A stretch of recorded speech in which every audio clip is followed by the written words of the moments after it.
Hello guys, কেমন আছো তোমরা সবাই? আশা করছি ভালো আছো। আর আমিও খুব খুব খুব ভালো আছি।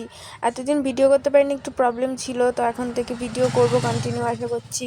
তো আমরা আজকে চলে গেছিলাম কুল পাড়তে।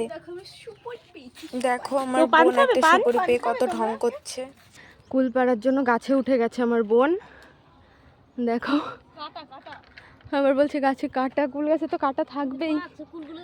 অনেক খোঁজার পর ফাইনালি আমরা কুল গাছ পেয়ে গেছিলাম। আর এই যে আমার বোন বাদরের মতো গাছে উঠে গেছে। আর এই যে এই ঠাম্মিটা এসছে, এখানে একা একা আসতে ভয় পাচ্ছিল, তাই আমরা এসছি জন্য উনি এসছে।